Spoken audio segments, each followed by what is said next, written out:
So I was a young woman who had already worked for 2 years in a small town newspaper. I'd spent a year in law school and knew it didn't agree with me, and for good measure I flunked because I didn't go to the classes I didn't like. And I was at a loss for what I was going to do next. And I started going to a women's center in Toronto called the Women's Place. And that was a place where women were gathering from all across the city to come and talk about feminism and women's liberation, as it was called in those days, and to hear lectures and have consciousness-raising sessions, and to help women in the city connect with helps that they needed. And I knew a number of other women that were also gathering there, and I started volunteering, answering the phones. So I just dealt with whoever called, and women were calling, so many women saying, can I come and stay there? Because it was called the Women's Place. And they were thinking it was a place that you could stay. So these, it turns out, were women who were married, had children often. They were in abusive relationships. Their husbands were alcoholics. They were violent. These were very, very unhappy and desperate women who were ready to escape, and there was nowhere for them to go. And we felt dreadful that we didn't have any answers for them either. We didn't know where they could stay. So we started doing some research around town to find out where we could refer them, and really there wasn't anywhere appropriate. Well, times were changing for women, so we had a whole, a whole cohort of boomers who had just graduated from university and were ready to change the world. The pill had been introduced. The idea of women having choices was becoming a little more evident, and the idea that a woman could be trapped and be treated badly was abhorrent, and yet it wasn't even talked about. There weren't any solutions. There was no precedent for women in large numbers leaving marriages because they were unhappy. It's not something that was done. And especially for the women that were calling us, they tended to have no education, they had no jobs, so they had no income of their own. They had children. So they needed a place to be where they would be able to have access to an income. They needed to qualify for welfare, but they needed an address to qualify for welfare. And until they had a place to stay, they didn't have that address. So there was a catch-22 that had them completely just stymied. So I'd been answering the phones, getting all these calls. I talked to other women at the center, and we all decided, gee, we ought to do something. And I put a sign on our bulletin board saying, anyone interested in coming to help start a women's shelter, or a shelter for women and children, come to a meeting at 7 o'clock on a particular date. It was July 1972. And 10 women showed up. And I didn't know any of them. A few of them knew each other. And we sat down and we talked about it. I talked about these calls. Some of them had their own experience they brought to the conversation. And we decided that night that we were going to start a shelter. I don't know if we called it a shelter, but we were going to create a shelter. We were going to work together as a collective. We decided that we were going to be sort of equal partners in it. And there wasn't a whole lot of talk about what that meant or what the guidelines for that were, because we assumed we knew. And we set time for another meeting, and some people went away and did a little digging and research, and we came back, and it just went on from there. Well, and we didn't even think of it as funding, but we had learned that there were grants available. So those were called Local Initiatives Program grants from the federal government, and their intention was to hire young people and hire them at $100 a week for a period of months to do some kind of community good or benefit. And so we decided that was actually our best option to get money for wages of all things. Like that was the thing that's almost impossible. So we applied for the grant. We applied for 12 people at $100 a week. And I think it was we probably applied for a year, but I think we got 8 months or 6 months, something like that. And then we knew that we were going to need a place. So that's where we started talking to the city, and someone at the city made us aware of a house on Spadina Road that would be available for a reasonable rent. So it was $600 a month, which was, well, that's a lot of money when you have no money. So we went to the United Way and asked for first and last month's rent. And so they gave us $1,200. And the woman we spoke to, Helen Marchison, she said, you know, I think this is a great idea. I think it's needed. Really, if you're going to really be a success with this and get United Way funding someday, you'll have to have things like a board of directors. But if I were you right now, I'd do it just the way you're doing. Just get it started and go from there. So we had money to get a house, and so this time, you know, January 1973, we had a building, an empty building on Spadina Road that we had to paint and repair and furnish and imagine as a communal place for women and children to be living. Well, one of the first things we did was figure out how are we going to pay for food. So because women are going to pay us a little bit out of their welfare checks, but they won't be there yet. So we all chipped in $5 out of our first paycheck, and we stocked the kitchen with food with that. And from then on, women actually contributed a modest amount from their welfare. And we weren't very good at collecting it because we knew that they could ill afford to be paying us anything. They had so little money. And so then we basically had an arrangement with the city that they came to us with to say they would pay us a per diem amount per client if they qualified for welfare. So that gave us a bit of stability that as long as there were women staying there, virtually everybody did qualify because they had no income, and so we had a base besides the grant. We applied for a second grant. So when the first one was for $48,000, which was an unimaginable amount of money.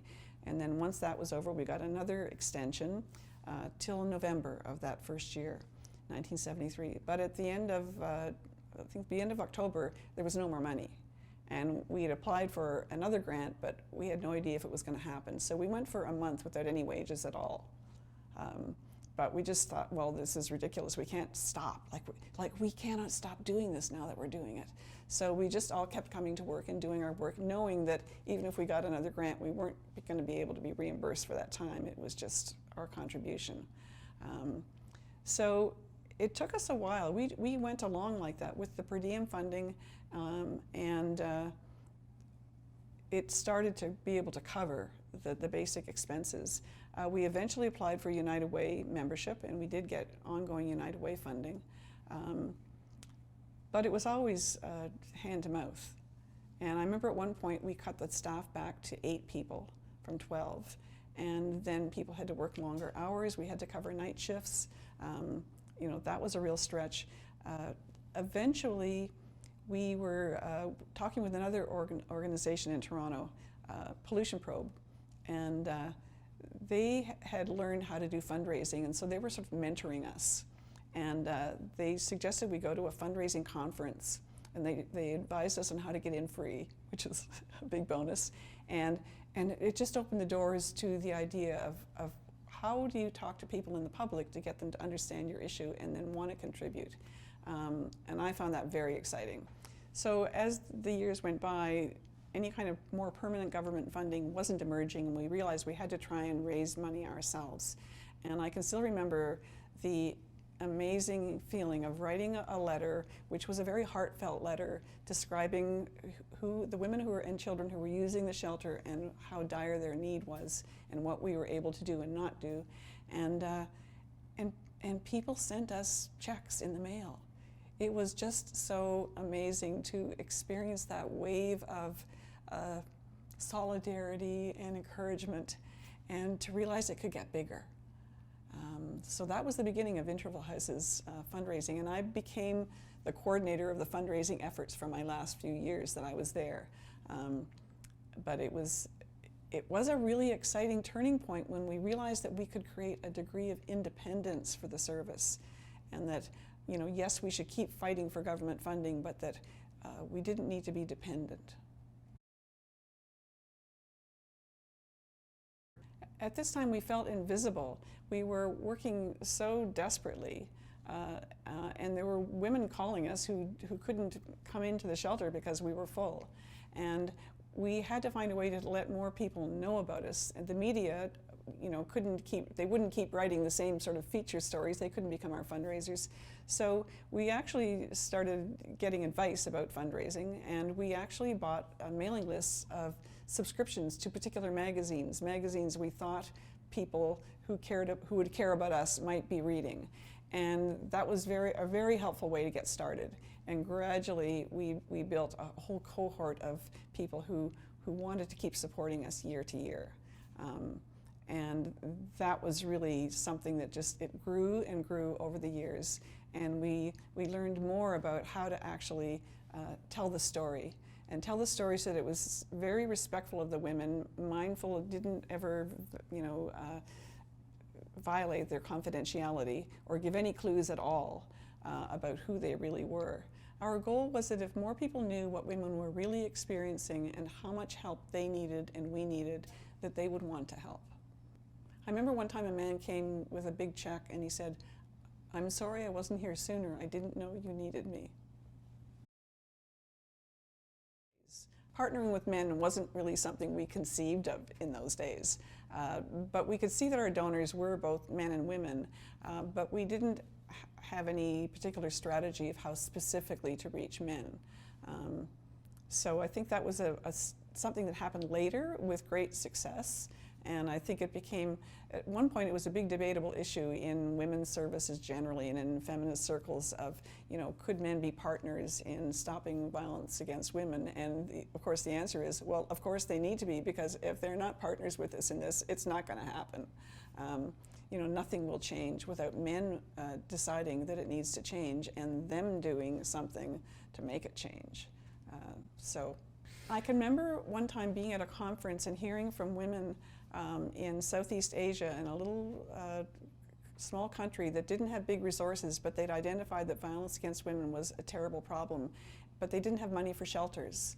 And so instead they had a campaign, a big national public education campaign, to show men that it was to their disadvantage to continue their bad behavior, that their family lives were suffering, and that if they didn't stop hitting their wives, then their wives weren't going to want to cook for them or love them or have their children, and that it really made sense for them to smarten up. And we were gobsmacked. We just thought that was such an amazing state of belief for those women. Like, yes, there's hope for these men. We can get them to change. We just have to appeal to their selfish interests. Well, because serious change, between the sexes was required, and women needed a different kind of support than anything they'd received.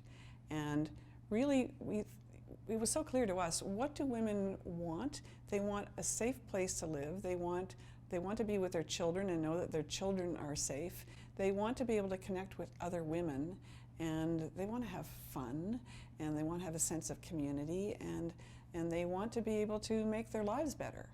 And the idea of the shelter was really that. Like, we want to take them from a place in their own homes where they've been afraid and frightened and completely stressed out, to being in this other setting where there's other people who understand what they've been living through, and other people with some of the same current struggles, and that we can all figure out a way together to make things better, we hope. I think our feminist idealism was a little overwhelmed. The thing I think that really we took to heart was as women moved in and we were getting to know them and hearing their stories, we realized, these women aren't feminists. These are women that believed in marriage, they believed in partnership, they believed in loving their man, they even believed that the man should be head of the household and make most decisions, and that maybe he was smarter than them. But they had faith in those men, that they would be true to them, and that they would be kind, they would be loving. And that faith was completely betrayed, and they just didn't know where to go from there. So that's what seemed so heartbreaking to me, was that they weren't trying to rock the system, they were trying to survive. They were finally realizing, like, oh my goodness, he's going to kill me. it was a dream they had that was the one that was reinforced by their religion, by their own growing up, by all the world around them, that they were supposed to be happy. And they had very good reasons for not being happy at all. At the very beginning, one of our biggest obstacles is we had no experience doing what we were about to do, and we weren't counselors. We didn't have the skills, and we needed some mentoring and help.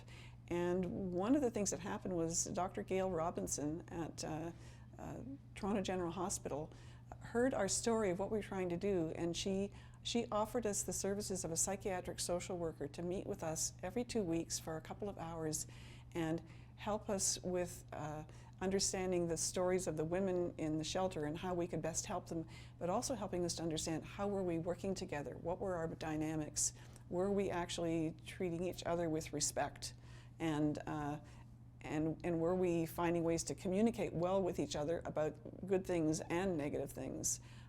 And she was with us for over a year. And that was an amazing contribution, something we couldn't possibly have paid for. And that really helped us develop our skills and have that mentor there giving us feedback and letting us know and pointing out to us how we had changed in the things that we seemed to be learning about. So that first night we made the decision to be a collective, and that carried on for over a dozen years at least. And because we really believed that we wanted to be doing this as a group of equals. And we didn't want there to be a hierarchy. We didn't want anybody to be the boss and anybody else the person that had to obey. Because that was the relationship that these women had been experiencing, and we didn't want to be, reflecting that. And we were very idealistic. It was part of the spirit of the times. But it was sometimes a struggle, like how do you then give, needed critiques to your colleagues, and how do you avoid having so much solidarity with each other that you're all involved in the collective and you weren't paying enough attention to the women in the house who needed our services or help. And so that balancing act required a lot of focus. And we spent a lot of time in meetings struggling with some of those issues. And it was about, the way we divided work was kind of idiosyncratic in that it wasn't one of those everybody does the same thing and everybody does an equal amount of everything. It was, we gravitated to the things that we were good at and that our colleagues recognized we were good at. So some people spent more of their time working with the children. Some people, worked on fundraising. Some people worked on the finances. And sometimes the person that volunteered for that actually turned out to be terrible at it. And we had to find a way of, for them to recognize it, but maybe for us to tell them and find a better way of getting it done. We also had to have a face to give to the public. So we came up with a system where we would appoint 2 of us to be the coordinators. And so those people tended to be the spokespeople. They were the ones that signed documents, talked to the government, and basically did some of the external business of the organization. And from time to time that would change. And it's a role that I had for quite some time, but then not forever. We were very aware of how critical our service and other services like it that were starting to be created were for women. That this was a matter of survival, of people living or dying. And so if we had a waiting list and we couldn't accept somebody who was calling us in dire distress, we put all sorts of efforts into trying to find alternatives, but it really did weigh on us. And yet we didn't ever want to be thinking somebody should leave before she was really ready and before her life was likely to be safe. And then over the years, we would hear about women who, where they would come back to us. Sometimes they would, if their husband promised to change his behavior, she would feel compelled to give him a chance. And then she would be back. And we spent so much time on teaching ourselves not to be disappointed, not to be judgmental about that, to realize that this is part of her survival, and it's part of her trying to rekindle the love that used to be in this relationship at one point, we think. And so she has to give him a chance. That's how she feels about it. And but then to make sure when she was leaving that she can, we understand why she's going, and she's always welcome to come back. She can always call us. And then we would start to hear about women who had actually found their feet, had started to rebuild their lives, and were feeling happy, and just saw their time at Interval House as being such a huge turning point for them.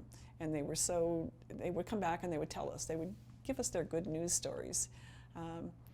But we also had a sense that after women left Interval House, even if they were no longer in that violent relationship, their lives were hard. Many had to struggle for any kind of employment or income. Many would meet other men who were, no better, because they had pretty low expectations.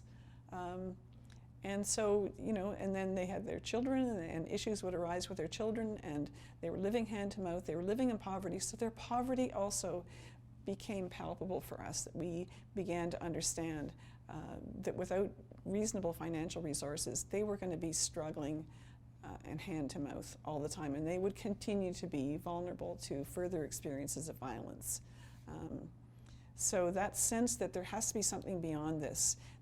It's okay, yes, it's good that women are surviving, but surely, we need to do more things so that they can thrive. And what are those more things? And I think that's what Interval House has been very successful in discovering.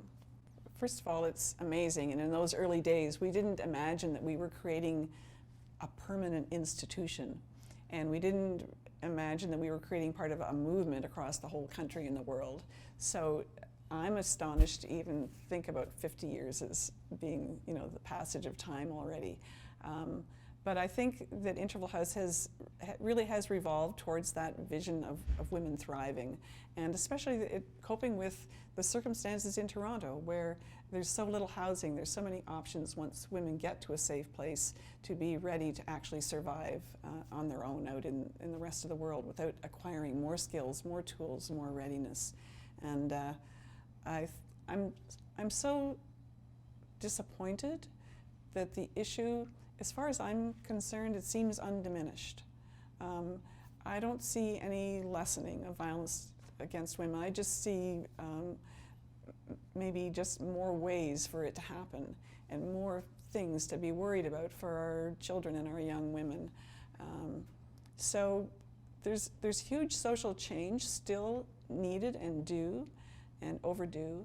And until then, women are going to need a place to retreat and rediscover themselves, and to get to understand how strong they are, how brave they are, how capable they are, despite everything in their face. But that the cards are still stacked against them, and there's a lot more to be done. So when I talk to young people, I can look, I say, 50 years ago, we had no idea what an impact our work was going to have. And I would share that with all of you, that if you look around you in the world and you see something that's unjust or just not right, and somebody should do something, you may be the person. You may be the person that's going to do that one thing that's going to inspire others, or you may be the person who knows 3 other people with you that can make a change. So don't ever underestimate the power of those initial efforts of somebody who sees something that should be changed. So I think what Interval House has achieved is that it's one of the core basic services available in the city to actually address violence against women and children. And it's clearly here to stay because it's still needed. And so Interval House is also still that voice in the wilderness telling everyone out there that there's still things that need to be done. There are women who are going to die if they don't receive the help they need. And our community and our society still needs to go through major change.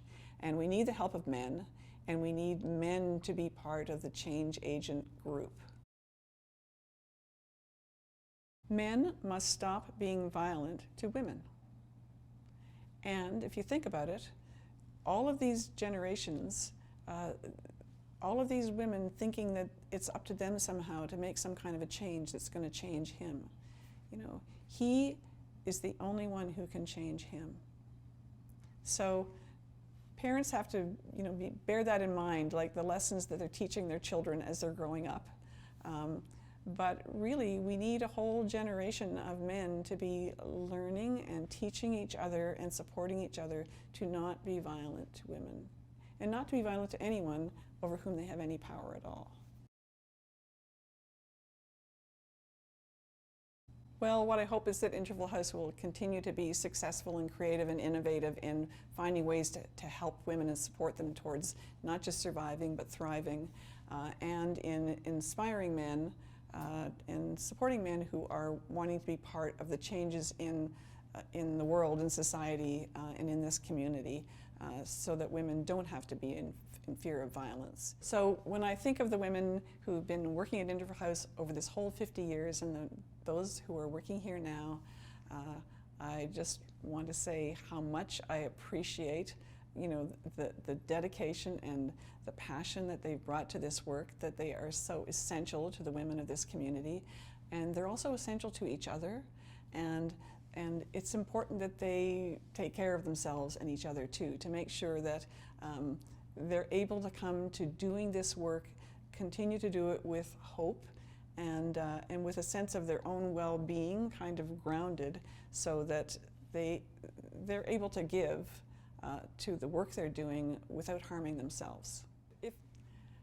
What I hope for the future of women is that women can live their lives without fear. So much of women's energy and consciousness is spent just being aware of the harms that await them, outside on the street, inside in their homes. Wouldn't it be a better world if women were confident that, yes, there could be dangers, but they have the skills and the confidence to deal with them, and the danger is not going to come from those they love?